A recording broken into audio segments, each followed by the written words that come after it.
Not much here. Yeah, I mean, we got some good college baseball stuff going on though.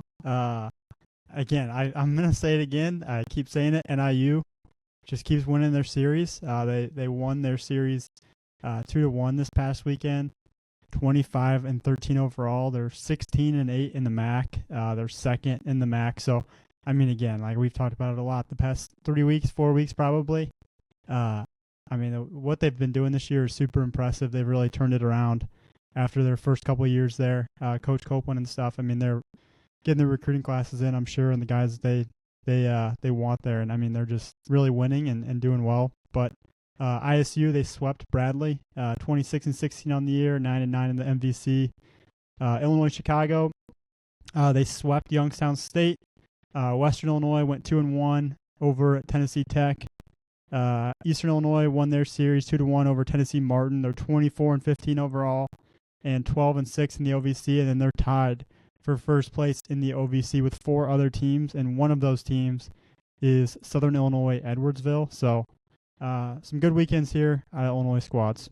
Well, you mentioned NIU and like their commits and their recruiting, and I just wanted to shout out like they just got Jackson Aarons from East Peoria. He skyrocketed up like I think everybody's boards with just what he's been doing this spring. He was our player of the week. He was seemed like he was hitting us for a cycle every other game. It was like 17 for 17 at one point, and ends up committing to NIU. I know he was recently kind of decommitted and back on the market. So congrats to him. Congrats to NIU, and excited to see what Jackson can do. I mean, we just had him on the podcast, and I was a huge, huge fan.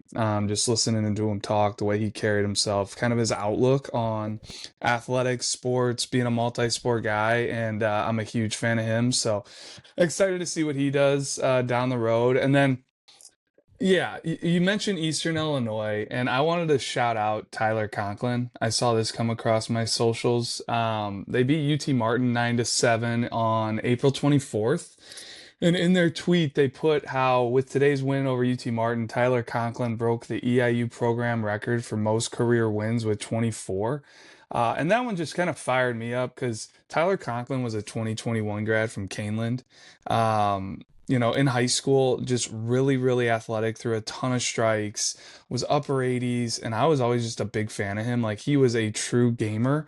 So to see, like, that carried over to EIU, they've had a lot of really good pitchers, that have come through EIU in the past. Like, that's a place that holds a special place or a special spot in my heart. I coached there as my first ever coaching job, was right out of college, volunteering at EIU. So I know the history there. So congrats to Tyler Conklin, Caneland 2021 grad, holding the career wins record for EIU.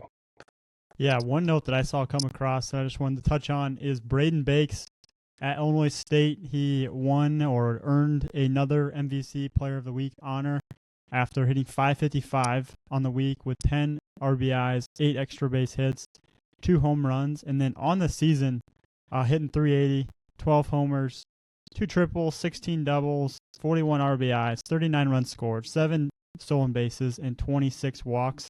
And then Braden was a Huntley grad. What year would that have been, Drew? 22, 21? 22 sounds right, but 23? You're making me want to look 23. It up. 22 or 23. I believe it was 23. And Braden was a future gamer, and I want to say Ryan was not, because back then you could commit early, and I want to say Ryan committed to South Carolina. But now, I mean, you've got me, I want to make sure, I want to fact check this, but yeah, Braden was our 12th ranked player in the 2023 class. And let me while check you're looking the really roster. quick, Yeah. Nick put in a note here. No, that's all Braden, correct. both brothers, Braden and Ryan, hit a grand slam in their game over the weekend against Bradley. So shout out to the brothers as well. It's kind of ridiculous. Like, sitting there as a dad, having twin sons playing at Illinois State, hitting a grand slam in the same game. That's pretty cool stuff that you can't really dream up, I would think, as a parent. All right. We've got a couple other notes in here, Gavin. And if anybody else wants to chime in on some of these, I just thought they were really cool. Like Aiden Flynn, we mentioned him in the past, but he's a true freshman from Marist. He's at Illinois. starting on the weekend now for Illinois, and he's just been really pretty much lights out for Illinois all season.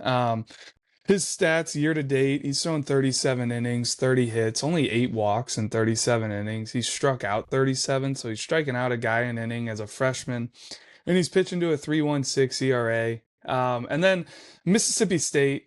I don't know if you guys saw this over the weekend, but there was some social clips. Jack Bauer had a really good outing, which is awesome to see. Like the fact that he's thrown as a true freshman at a place like Mississippi State in an environment, like the clip on social was ridiculous, just how loud that place was. But against LSU, he went 3 2/3, gave up 3 hits, 1 run, no walks, and he struck out 8, um, which is just speaks to the dynamic stuff that he's always had. On the year, he's got a 5.27 ERA, 13.2 innings pitched. He struck out 22 guys and he's only walked 6 so far. And then another true freshman that I wanted to shout out is Matt Miller. It's actually Maddox Miller, but it's Matt Miller's boy. Matt Miller is our Mississippi scouting director, pitched in the big league. So like there's some good bloodlines there. But Maddox Miller, like Jack, is a true freshman lefty at Mississippi State. And he's pitching to a 2.84 ERA on the year, 19 innings, 17 hits, 5 walks, and he struck out 32 in 19 innings. I know when he was in high school, we would always like send clips over of him marveling at his changeup. So just good stuff there as far as like company is concerned, and keeping our eyes on and like rooting for, people in the company. So awesome to see Maddox doing that. And then another guy from Mississippi State, another left-handed arm, is Thomas Valencius. Vito Vitus Valencius went through Illinois. He was a St. Lawrence product, ended up transferring to the Baylor School down in Tennessee. And I mean, I saw a ton of Vito throughout high school, but his younger brother, Thomas, he was in Illinois at the time. He was actually on Team Illinois at the Junior Future Games way back in the day. And I love it because like we're doing all this Rising Stars stuff right now. So it just brings me back. But I remember Thomas, like little left-handed, hitter and pitcher. But he transferred to the Baylor School when he got into high school. He's one of the top left-handed arms in the country. A Friday night guy from Mississippi State. He's got a 2.13 ERA on the year, 63 and a third innings pitched, 50 hits, 14 walks, 87 strikeouts. So like there's stuff, there's velo, there's all kinds of pitchability there in Thomas, and excited to see what happens, from a pro perspective with him. And then if anybody wants to get into Cam Yearsley, it's just absolutely absurd what's going on down there at John A. Logan. Well, he's almost at the all-time junior college record, is what you're hinting at. He's at 37 homers on the year now, which is one away from tying the record. It's just crazy, like the run he's on. It's like I think the numbers broke down to like 1 in every 4 at bats is a home run, which is just like video game set to easiest mode type numbers. So to be doing that in real life against like good competition, like the GRAC is very good, and some of the best junior college ball in the country comes from that conference. So to be doing that against those guys is impressive, and it'll be interesting to see what happens this summer because he's committed to go to Missouri State. But if a team likes him enough to want to take him out of John A. Logan, you never know. You never know what's going to happen. So it'll be interesting. I also saw he's headed to the Cape this summer, so that'll be an opportunity for him to showcase himself even further. If these John A. Logan stats are right, which I don't know when they were updated, because a lot of this here, I think it's correct because it's got him at 37 home runs. He also has 15 doubles, 54 extra base hits in general, 97 RBIs, which I've never seen that out of a college player, I don't think. And he's hitting 503 on the year with a 627 on base percentage. So like to go along with the power is just some crazy outlier numbers as well. Well, shout out to the rest of the Vols for getting on base for the guy. Like 97 RBIs is insane for like 162 games, and he's doing it in a third of that, which is just crazy.